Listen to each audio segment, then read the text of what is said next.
Super excited to have a conversation about. I'd like to start off on your product that you built because I've been dreaming and fantasizing about modular prefab componentization for the last 12 years. So I tend to go off in many, many directions, and I don't want to do that on this call. I want to stay focused on what you're doing right now and see how I can incorporate your component into the Lego piece land that and I'll certainly share my thought process on where I'm headed with this whole component DFMA. But why don't we jump into the product that you have right now, Blair? What product are you talking about? The facade, the cladding thing. Okay, so I'm an agent for a whole variety of facade systems, and people employ my knowledge on the things I represent, plus a lot of my business, and I've been doing that for something like 20 years. So a lot of people also come to me with, I'm looking for something. Can you find it? So after you can imagine all those years, very deep in a very narrow space. And I can employ those ideas on all sorts of systems or building types or structures or whatever. Some of my suppliers have focused on modular, so they might be of most interest. I was in the background is I was in tech for 20 years, and I was on the manufacturing side at Hewlett Packard, and then at Celestica, which was IBM. So understanding DFMA, because that's what we did. I mean, been doing it forever. And then you enter this industry and they have no clue. So when you say DFMA, you have to break out what those words are. The easiest way I explain it is designing it right the first time. So not some fancy software answer. And some of them get it and some of them don't. Design right for the first time to an architect is like Revit. And I see it as Revit is an input to people who are really designing buildings. So, for example, you could take it as an input into SolidWorks, as an example. And I happen to have had about 2.5 years experience in modular, so I'm fairly knowledgeable in the space. So how you connect these facades into modular is something I fully understand. The holy grail being, can you install ventilated facades in factories? Because, they're already doing EFIS and things like that, but that's not my space. So that's the background. Okay. And I saw your website that facade systems or something like that. Is that like a representation of a conglomeration of different companies that you represent, and then depending on the client what they need, you can provide some recommendations, and you're like a dealer for those manufacturers? Is that the company? I mean, it's very simple business. I'm what they call an agent, and so I'm sales and marketing, mostly a marketing company.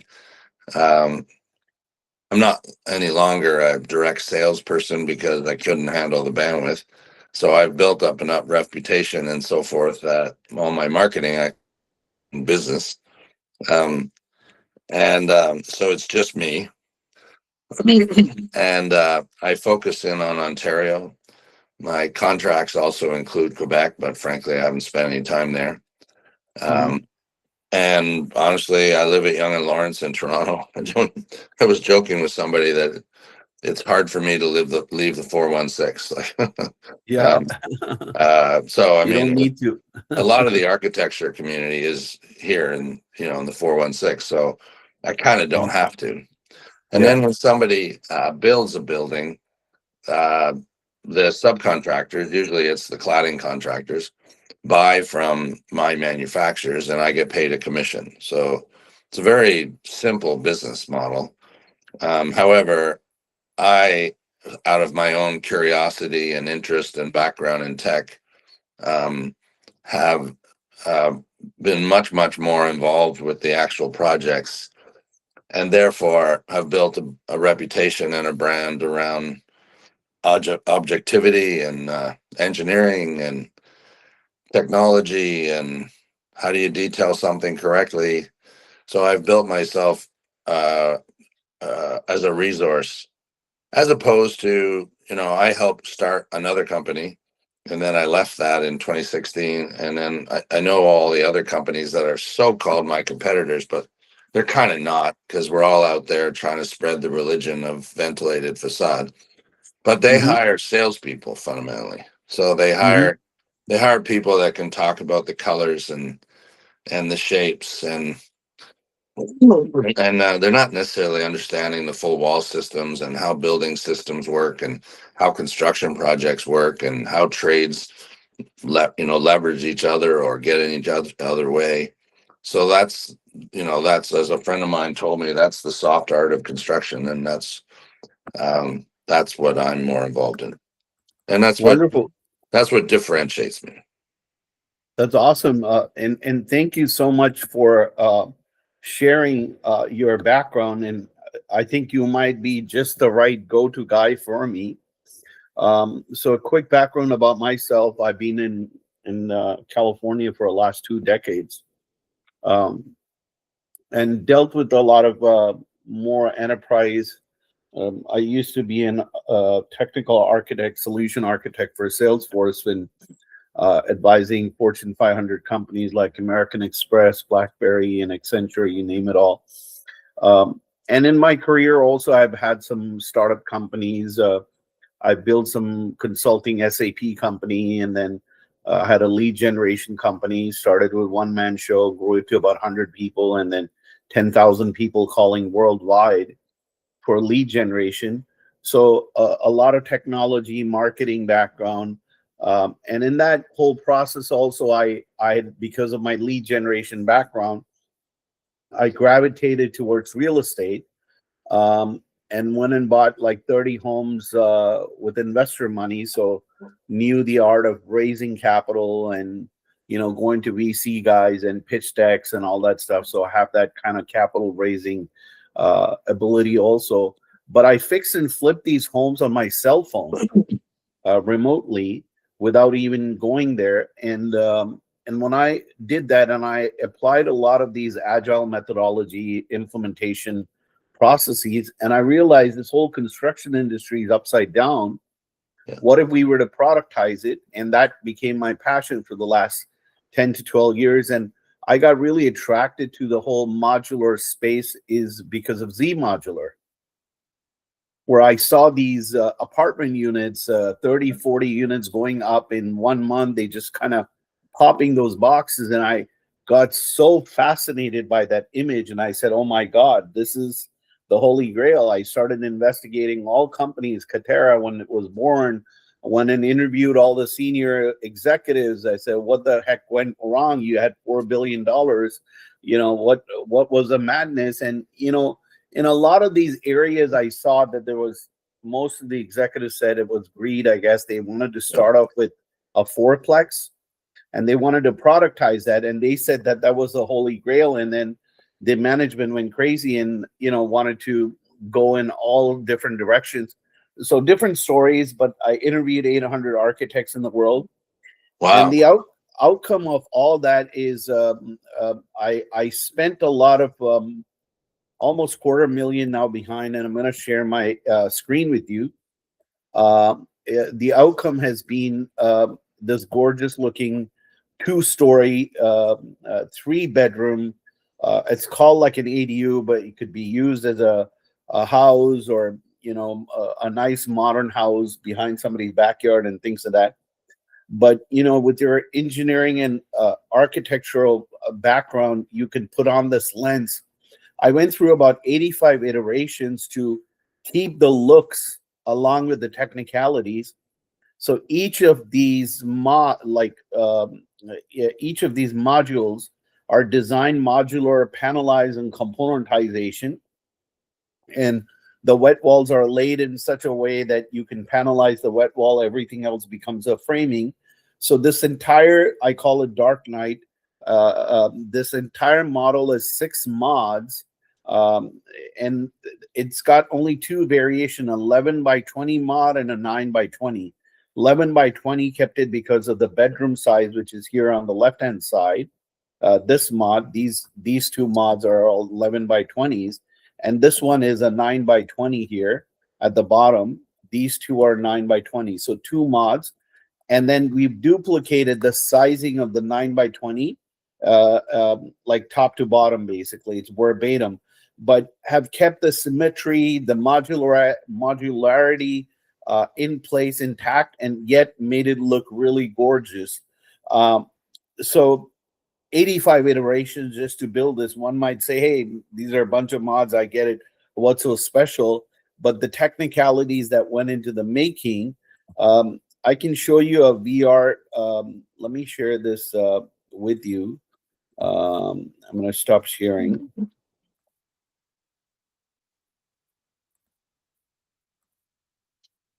Well, I understand. I get what you have. So what's the question for me? Okay, so the question is that, in this whole exercise, I'm looking to basically do more, not modular, not prefab, but put a kit apart components together that are assemblies and sub-assemblies.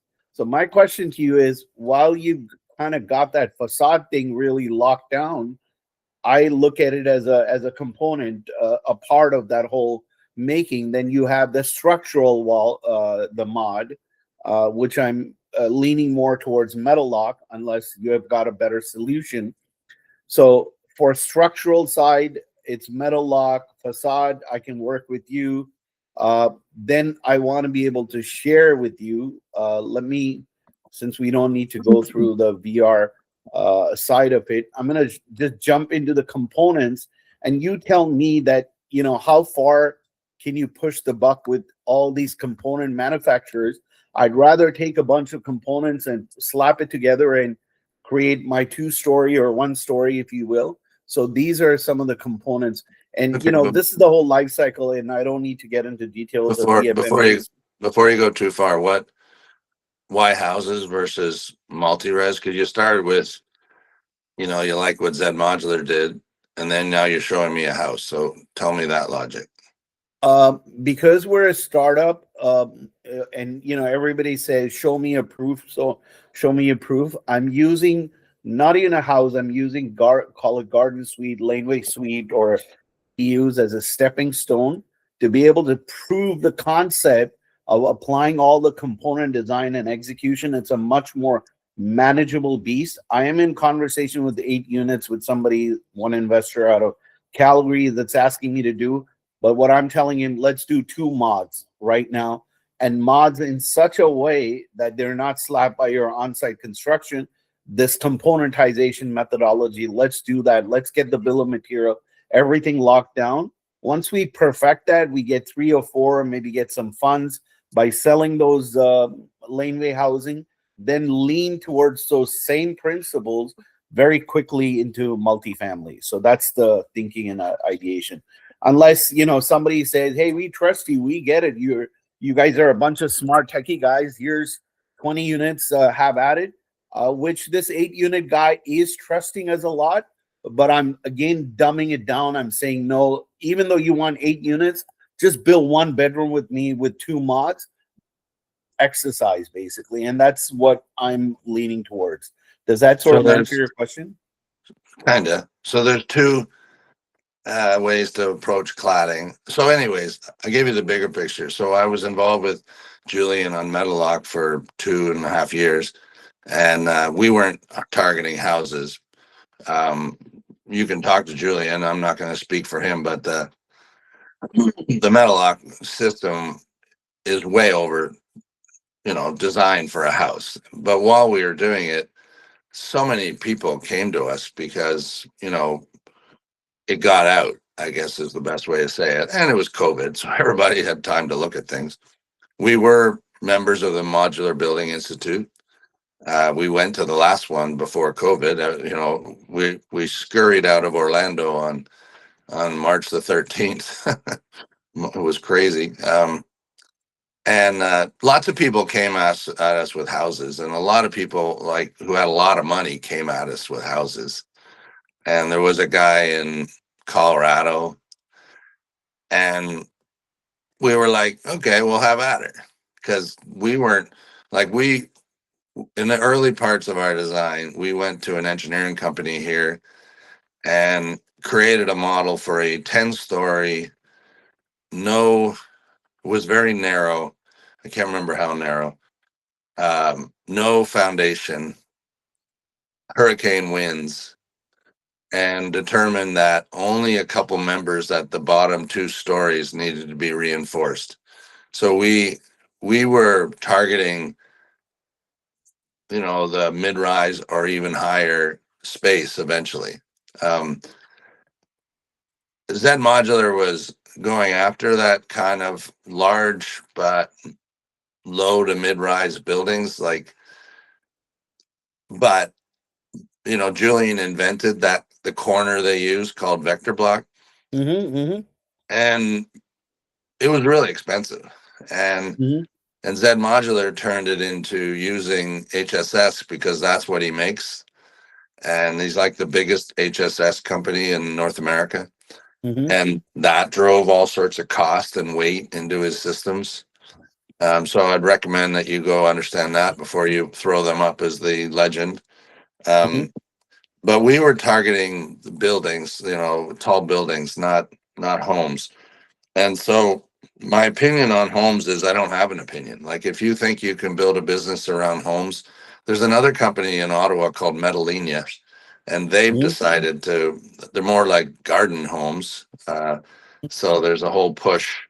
Like, I can't remember what his name is, Tony Marcantonio. I'm not up to date with what Tony's doing, but what they were go after was those laneway houses. And I don't know how he's done. And the holy grail would be, can you clad these things in a factory and deliver them to a job site? So Silver Creek, I think the name of their company, they had a factory in the Bay Area, and Yep. they Yeah. they shipped product to Las Vegas, and they used my cladding called Ceraclad. And the rather interesting thing about Ceraclad is it's not fastened in with fasteners, it's fastened in with clips, and therefore it can move and shake. So during that hard part of engineering is the travel. No panels broke, so it was really easy to deal with. And if I don't know how they handled the joints, honestly. And my contact at Ceraclad down there, they kind of didn't let Ceraclad into the factory because they didn't want to release how they were pulling things off. Yeah. And so when you build these modules and you bring them together, in EFIS, it's kind of okay. But rain screen facade, how do you waterproof it? And then how do you hang the facade? And I don't know how they were doing it. But I also have other buildings that currently are either modular or prefab walls, or even stupid, really brain dead light gauge steel walls with sheathing. And they get all the benefits of building the building that way, like speed and cost and so forth. But then they still would clad it using normal cladding contractors on the job site. And to some extent, that works because they still needed to fit the building out on the interior. So there's a bunch of different models currently, a bunch of hybrids. Um, I spoke to you last week about adoption rates. Um, and that's the number one hurdle that you're going to have to overcome. The Modular Building Institute has some good reports and some good information about that. If you join them, then you get access to that and you can go interview them. And Hardiman, assuming he's still running it, he knows everybody. and he knows, everything there is to know about this space. Yeah. So the punchline is, I don't know houses because we never did it. Yeah. I think a lot of people are trying to say what you're saying, but I don't know the adoption rate. Yeah. So you've spoken about, if you recall our conversation, I'm not in the market of selling any product prefab. I'm leaning more towards becoming a private equity firm Hmm. where we become the owner, builder, operator. Uh-huh. I'm pulling the show right from the birth to putting the tenants in those boxes, basically. So, really, all the investors at the end of the day are going to rely on my guidance, if you will. So, I'm at that stage where I'm identifying candidates. My biggest thing is I don't want on-site, whatever I can do to reduce on-site work, I will go that direction, even though if I have to spend a little extra, but I don't want to deal with prima donnas on site, and there might be, like, to your point, a hybrid, prefab, modular. Then you've got modular integrated construction. We can do bathroom pods and kitchen pods. But I think in this whole method of the madness is, if I can lock down my components, like the facade, let's say I rely on you, I say, okay, I know Blair is the expert. I don't need to worry about it and question it 1,000 times. He's going to give me a solution. I don't care. I'm using Metal Lock as an example right now. Maybe not, but that's another component that I want to put to rest, basically. So cladding, I put to rest with you.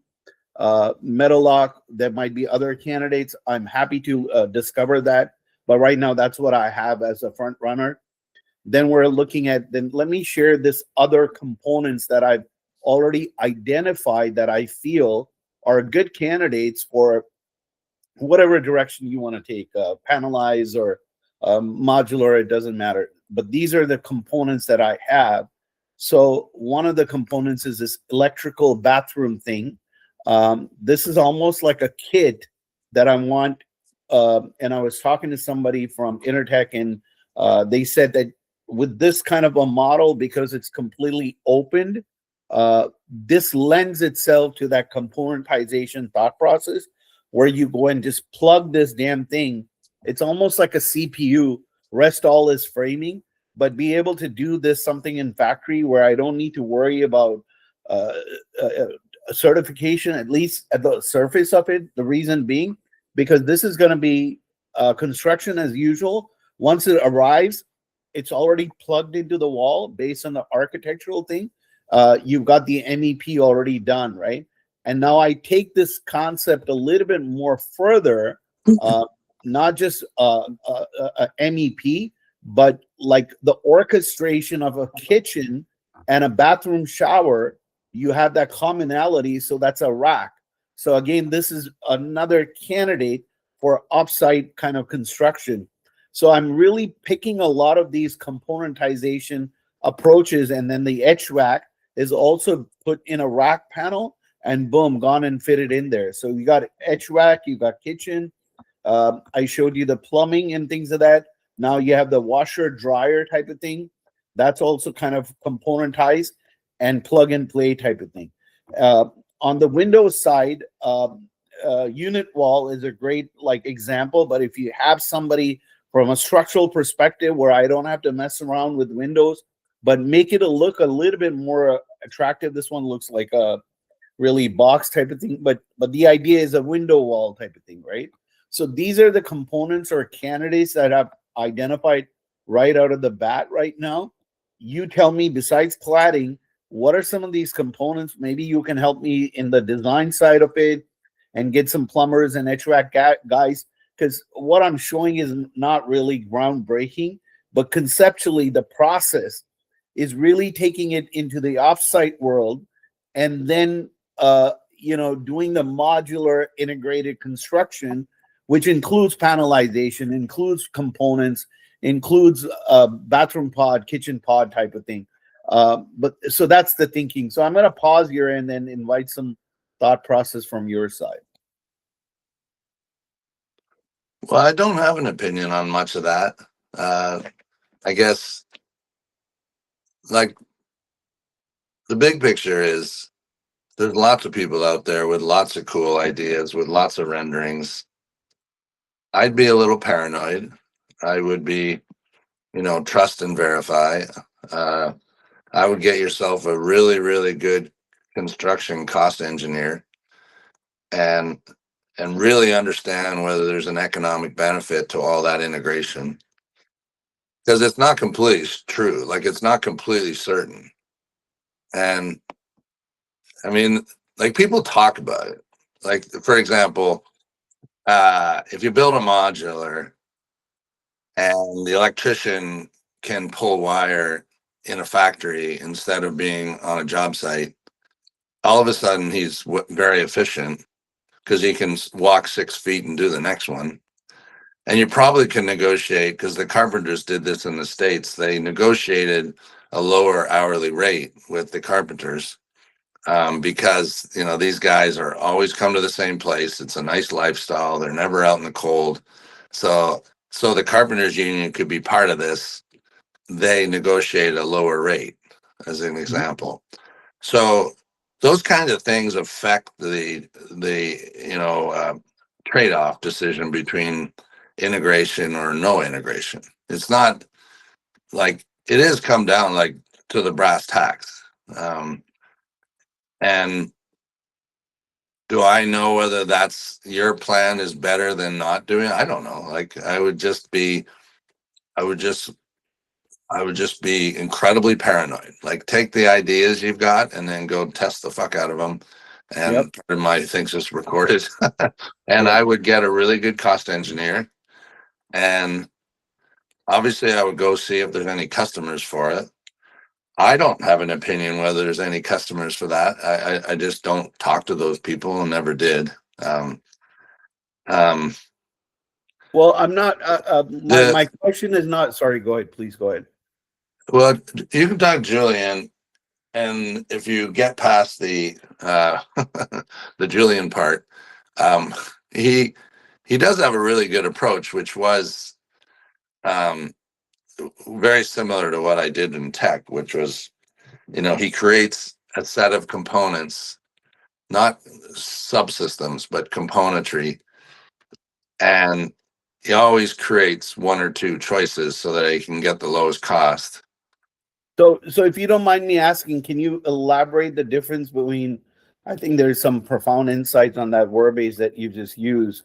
Not subsystems, but componentry. What's the difference between subsystems and componentry when you're referring to that? So all that stuff that you're putting in your walls would be componentry. So he drives, I want to have every single detail about a fan for a bathroom. I want to have its electrical performance. I want to have its size. I want to have its noise levels. I want to have everything down, and I want to put all of that in my SolidWorks. And now I want to go find two more suppliers that I can negotiate and find solid supply and better prices. And in essence, he would have a shelf.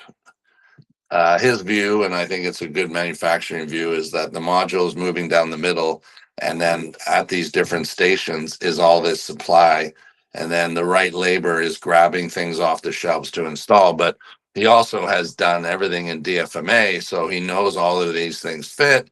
He can click on something and know all the details about it, and it's true DFMA. And the level of integration that he perceives is modular, not systems like that. Now he might, I don't know, his thinking that you make subsystems like yours but still integrate them in the factory as a module, like he Yep.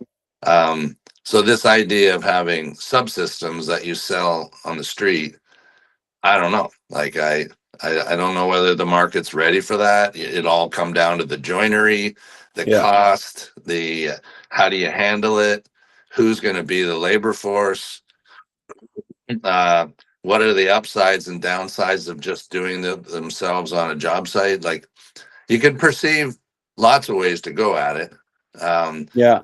with scale, that might that might lean towards the vision you've just said, but there's a lot of work to be done before it's at scale. And so Yeah. it could easily be done in a pop-up shop at the base of a building. It could easily be done in a tent, next Yes. to the building. Yes. Like there's a lot of baby steps. Yeah. And and building, like Katera is a really good example. Like building a factory with integration and volume as its starting point is nuts. Like, so there was a couple Celestica people who got hired at Katera, and they got hired because they understood Dfma and they understood labor forces. And in the tech world, of course, we were doing Dfma all the time. It's a no brainer. You've been doing it for 50 years, not 50 years, 25 years, right?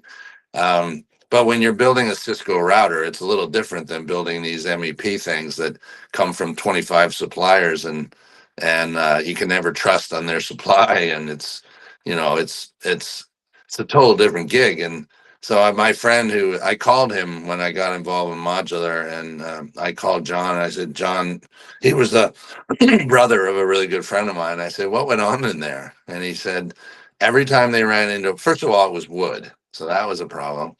I can't count on quality of wood. And then the second problem was every time, literally, and you've seen this in tech every day, right? Every time there was a problem, they wrote a check. Hmm.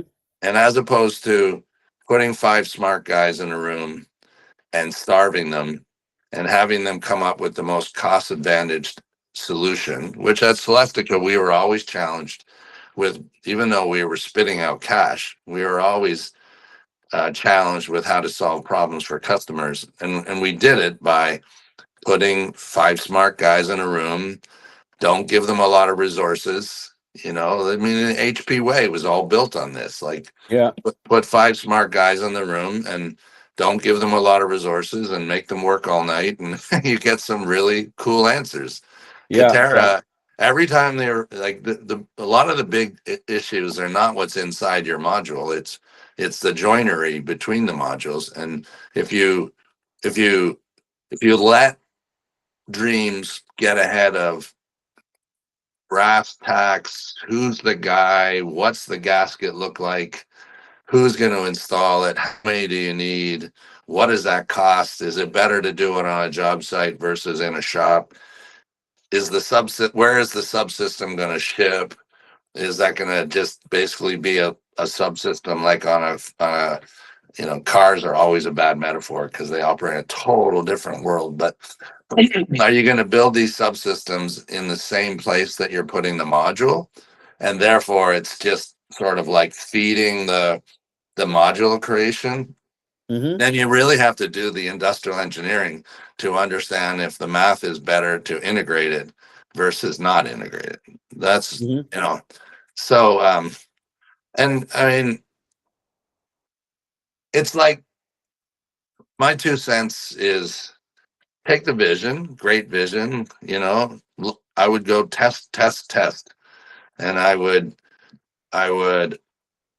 you know, I'd go buy Tom Hardiman dinner, like, Hmm. and he's the nicest guy on the planet. He's going to tell you like, hey, this guy tried this, that guy tried this. And Who's Tom Hardiman?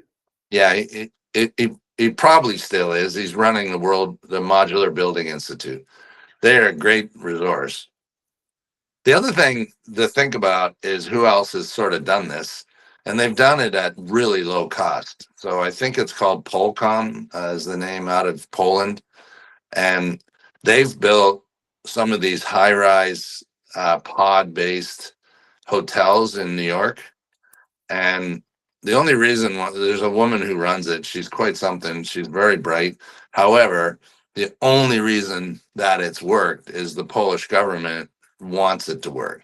And they're basically shipping these pods from Poland because it's on the ocean to New York, which is on the ocean, and building these buildings.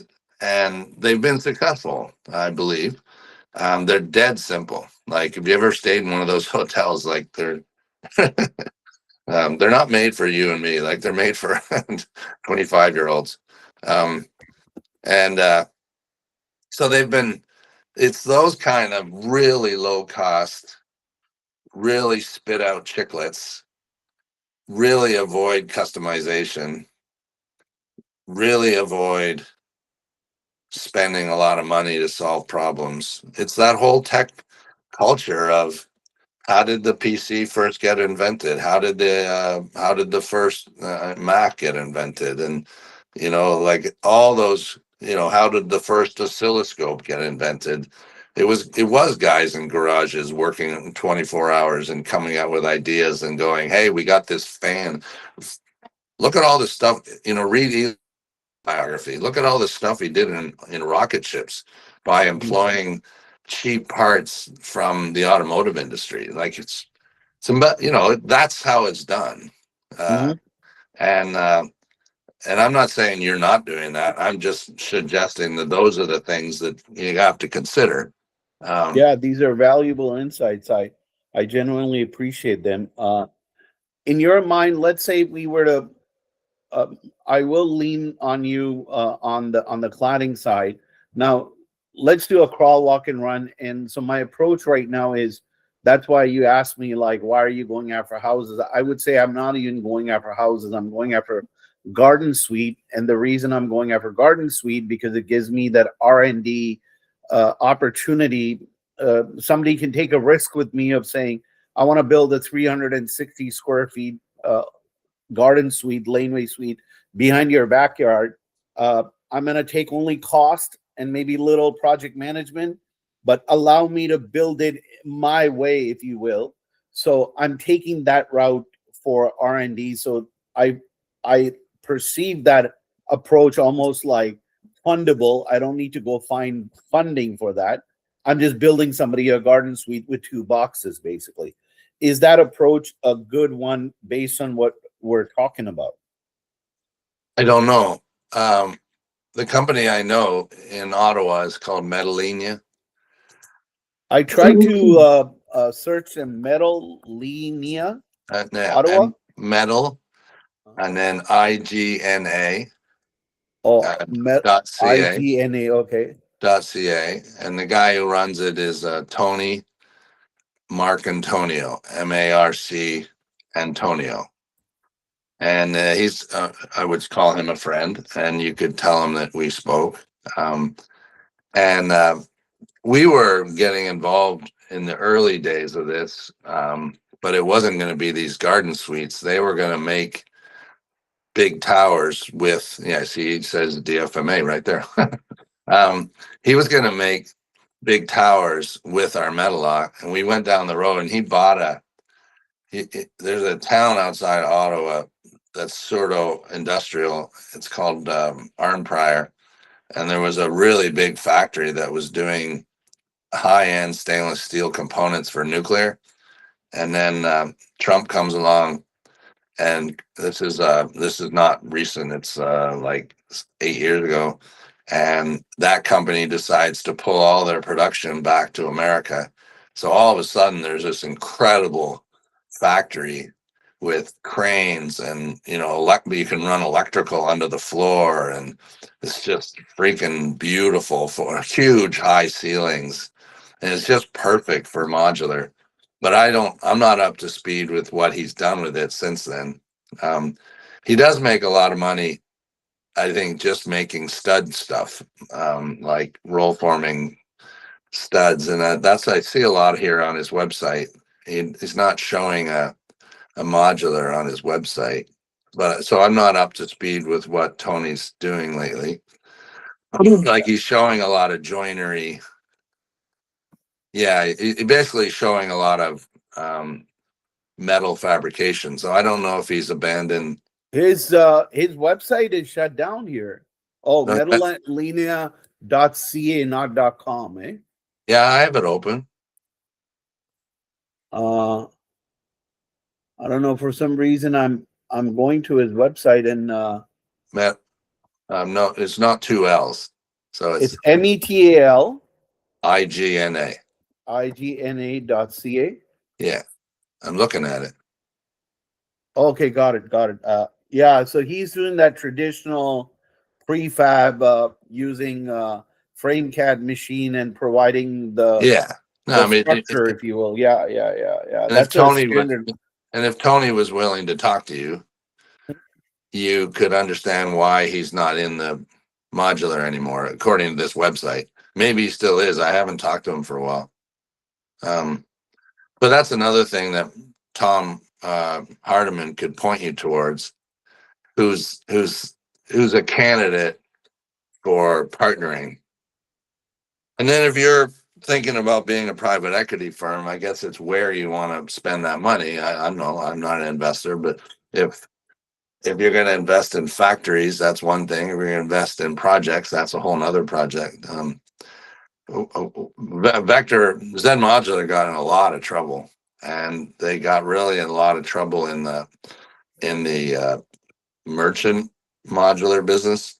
They had some huge failures,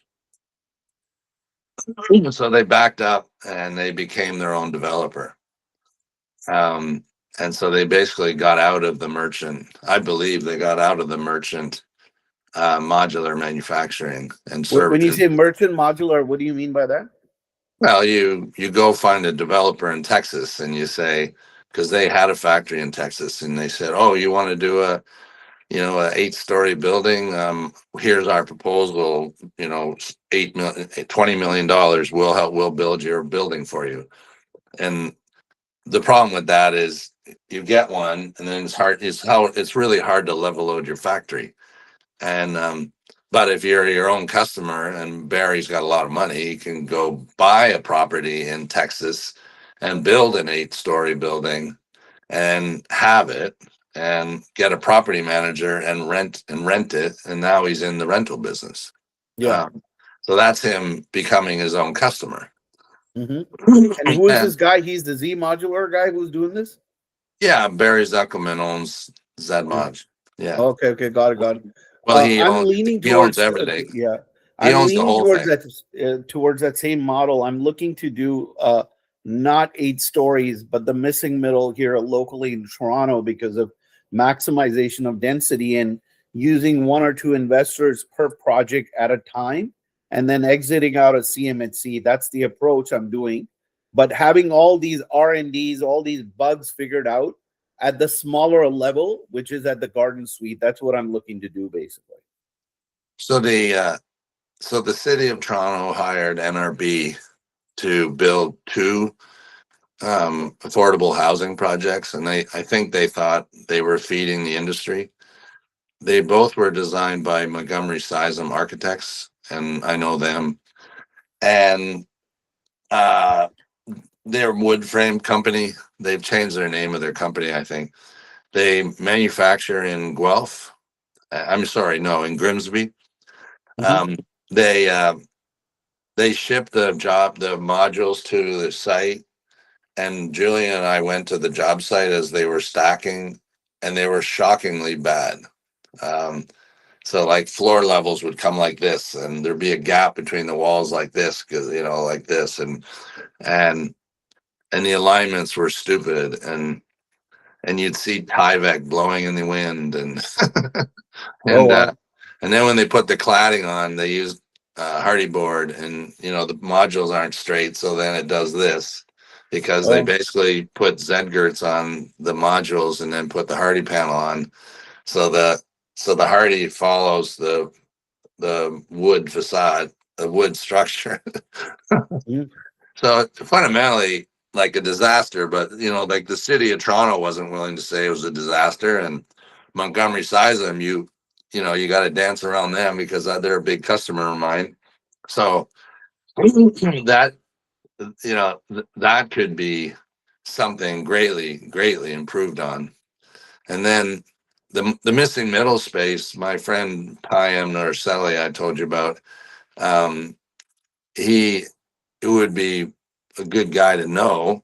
mhm. He's going to say some of the things I'm saying because he's a construction guy, and he's going to be like, "I love what you're saying to me, but let's go figure it out." Like, or he's going to be paranoid. Yeah.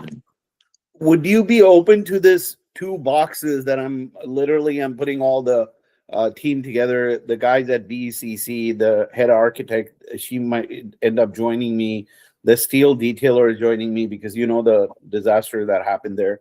but they're joining me in putting two boxes together and ironing out all the bugs. Would you? And it's almost like a community type of thing. Is that something that you'd be open to joining that community and maybe giving some inputs and uh, you know, calling out the bluffs like you just said, like uh, uh, rather than building those mods and then they're not going to be aligned on site, so it's going to be a disaster. So your insights would be super valuable. Would you be open to joining us on some of those calls? Is that a consulting business or I'm helping out a guy business? No, we're all group of people coming together that have interest in missing middle and want to figure out how do we cut costs and how do we reduce costs and bring it down to 150 bucks a square foot. So we're passionate about this space, so we just discuss and ideate, and it's optional as and when if you choose to or not choose to. So, That's one thought basically. so the one thing I'm really doing very carefully since I left uh, working in the metal lock is staying in my lane. So everything I'm doing is cladding. So, Okay. high performance wall systems, high cladding. So now I'm doing that in the traditional stick build world. In 2025 or six, a lot of my business will be cladding into prefab wall systems. And that seems to be a huge growth market here in Ontario and so forth. So let me understand your cladding side of it. What's the cost efficiency on what you're doing as opposed to me just hiring some guy who can just put the cladding on site? Like how much percentage of cost am I saving by using your systems? I know you've got different manufacturers and you're the expert there, but is there a cost advantage or is it just making it look beautiful? What is it that your approach is doing than me just doing it traditionally on site? Well, I don't know because I'm an agent for materials and I give advice on how to install those materials and how to optimize that process in order to sell the materials.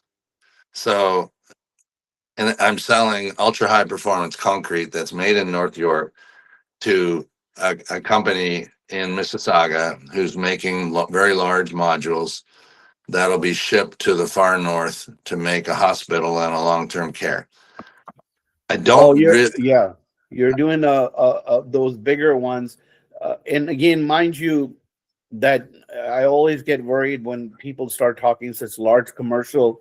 I'm not in that space at all, but how different are you from this longboard here? These guys here. Um, so that's an architect's decision. So I have everything from $12 to $100 per square foot in cladding, and longboard is going to be in line or potentially a little bit cheaper than my Ceraclad. Ceraclad is the fiber cement cladding system that's been used in modular. They're aesthetically and architecturally different. If somebody's willing to have painted, you know, slats of aluminum, then have at it. If somebody wants, uh, the fiber cement solution that has a different, a different aspect of the building. It's funny thing is you bring it up, in the modular business, for some reason, it's driven to the lowest architectural value. And if you look at the people who wins the awards at the MBI, it's still the lowest architectural value available. So finishes like longboard, you see on banks and you see in soffits a lot. You see on grocery stores. Now they have a wonderful website, so they probably have won some architectural projects. But when you drive around where I live, like it's down here at the corner, Young and Lawrence in a soffit, and it's around the entrance to the TTC. Whatever, right? It's not my target market. Um, so I mean, if somebody wanted Ceraclad because it's a different story, and that's $12 square foot, then that could be something that gets installed either in a factory or on a job site. And I don't know the labor benefits because that's the guy building the walls. That's his sales proposition. So he goes to a customer and says, "Here's my price." And if you go to the GC, if you go to a general contractor and he goes gets a trade that's going to build the drywall and like the drywall framing and then the whole facade stick built, you tell me if it's a better answer. In this case, with this job in the far north, of course, getting all that labor up there was the driver for doing it prefab. And there is a Yeah. big push in the government to experiment with these things. So I, Um, uh, I I have another project with Toronto Community Housing, and it's massive. It's a tower, and it has the prefab wall of another company and it's being produced in Midland, Ontario. So okay. I'm once again shipping product made in North York, and the product in North York is a lot more expensive than Longboard, and Now, it's being yeah, shipped to the Midland, and then they're building the walls, and then the walls are coming back to Toronto to go on one of the towers. So yeah. I'm providing the cladding and the know-how to hang it, and then the prefab wall guys are figuring out how it suits their system, and they're doing all their engineering. And um, sure, they asked me some questions. But fundamentally, I lose frankly on the subsystem because in the stick built world, I sell a whole wall system, but in this world, I'm just selling cladding, and they're the smart guys and know how to attach it after I teach them. Okay. And the reason why I'm excited is it's a growing part of the market, and frankly, the orders are huge because they don't put prefab walls on houses. They don't put prefab walls on 4-story buildings. They put prefab walls on massive projects. Yeah, yeah. No, I agree with you. Now, from a prefab perspective, as you're seeing, I'm showcasing this. Do you see this modular electrical system of how this wall is opening interior, exterior, with all the electrical things already there? And the beauty about this productization or modularization, I can expand. Do you see how it's expanding? How will we take your cladding or and use this concept where you have panelized walls with all the electric conduit without having to go through the CSA certification? Can we build something like that in the factory without having to go through a whole lot of R&D because it's just a wall panel here? No idea. The wall system part, I have no idea. Um, I really don't because it's not my space, and it wasn't my space when I was working on modular structures. I You'd have to go to Unity Wall and Prime Wall, who are the two vendors I'm working with, and see what you could see what certifications they have on their website. I know. So let's pause there. There we go. That's what I'm trying to extract. Who are the vendors that you already have that I can just take that and put it as a part of my and I'm gonna stick to the conversation of ADU2 mods and stuff like that. You I mentioned guess you're already working with Unity Wall. What would be the cost of Unity Wall for me to buy that Unity Wall since you're already a distributor of that? I'm not a distributor. I'm first of all, I'm sorry, I only have 5 minutes left. Yeah. I don't know. And if you're interested in calling them, you could call them and say you were talking to Blair. That so you could get a price from them if they were willing to give you a price. You could give Triumph, which is Prime Wall, you could give them a call and say I was talking to Blair. So Triumph, it's called Triumph. Yeah, they're the Triumph group. Triumph, like the motorcycle. That's where he got the idea. And then they bought a window and glass company called Prime Window and Doors, and now they have a product called Prime Wall. And I don't know the trade-off between prefab and non-prefab.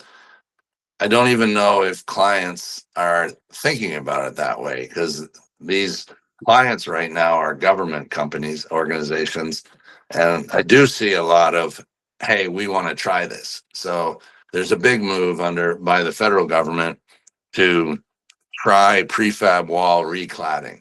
Is this the one Prime Fab that I'm looking at? Yeah, prime These fab guys? means they cover a bunch of ways to do walls. Um, and I don't know their business per se. I don't know their price points. I don't know, but you could go and see what certifications they have. I know that they basically have to do the rain screen stuff, like E330 and those kind of tests. But I don't know their price point. I How, don't. I how, don't how know will that. I use their this prime fab wall system along with Julian's system in your cladding? How do I bundle the You things wouldn't. together? Yeah, well, their cladding, my cladding would go on their walls. Okay. And Their walls are going on some kind of structure, and I would suspect it's not on modular systems. I would suspect it's on traditionally structured buildings, but the wall systems speed up the construction. That would be my current interpretation. I wouldn't think that these walls are attached to a module. yeah. And Uh, this is right here in Ontario Prime Fab? yeah, they're making their shop is in Midland. Oh, Midland? Okay. So do you know anybody that I can contact and say that I spoke to you? Yeah, you could call the president of the Prime Wall. You could call Andrew Kay. Andrew K. Yeah, you could just look up their phone number on there. Um, so, but the bottom line is, I can provide you cladding, and I can tell you the price points of the cladding, and I can either give you the answer on how it's installed, or you could even go to my suppliers' websites. But I'm really not interested in helping to understand how the whole marketplace is going to roll out and everything like that. I'm busy, like I'm really in my lane. I'm passionately staying in my lane. I've chased in too many times the next shiny thing. That's my personal failing. So um, I so if somebody wants to know how to take my cladding and put it on their modular building, their prefab building, whatever, I'll help. Like that's the business I'm in. Yeah, Um, I'd like to take your product and then use these guys. It looks like this is the guy, right? Crime Inc. Connie Street. that's their head office, and then their shops in Midland. I'm not sure Oh, here where in Andrew. Midland, yeah, the building envelope right here. Okay. So I don't know where Andrew K operates out of, but you could just call and find out. Okay. I'll call him and then your cladding system can go well with these guys, right? Yeah, I mean, I'm agnostic of where my cladding goes What because would it. be just a suggestion? I know you're not in that space. If you were me, would you pick these guys or you would pick the unit wall guys? Uh, I don't know what you're trying to accomplish with those guys, so they're both great companies. Triumph is a little more down to earth. Unity Wall has this vision. You can look on it. If they'll entertain your interest, it's pretty exciting what they're doing. They've, I wouldn't say they've invented stuff. That's more like they're applying known things like light gauge steel framing and gasketing and stuff like like that. this type, right? Yeah, and they're not going to show you much on the website of what it is. Um, they uh, they this is my 11th, so I gotta.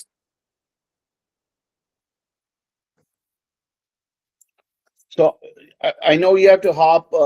Let's reconvene when I reach the cladding stage. I'm gonna talk to Julian for the structure. I'll look at these guys, Shrine guys, and then use your cladding. And then along the way, maybe you can let me know the sub assemblies if you know any trades or any warehouses that I can rent out that comes to your mind, basically, where I can just do my R&D of 2 units, basically 2 boxes. Well, just so I don't want to overset expectations. I am religiously, in a very disciplined way, staying in my lane. So Okay. if I'm not in my lane, Yeah. I'm gonna go play pickleball. Yeah. Like, so this afternoon, if I decide that I don't need to be in my lane because I got 2 hours off. I'm not looking for the next thing to be inventive on, frankly. I'm going to go Okay. play pickleball, or I'm going to go for a bike ride. You know, Oh, wonderful. that's what my life is like right now. And so I'm not trying to put you off. I know a lot about cladding, and I know how to clad the things that you're talking about. So if that's the question that you want to ask me, I'm Yes, happy to be a friend and help you with absolutely. that. The Absolutely. the kind of big picture thinking around modular that I've given you this morning, I don't really want to repeat all that. I don't really want to take that to the next level. I agree. Just, but I do know contacts, and I would suggest Tom Hardiman, the the Modular Building Institute's very good.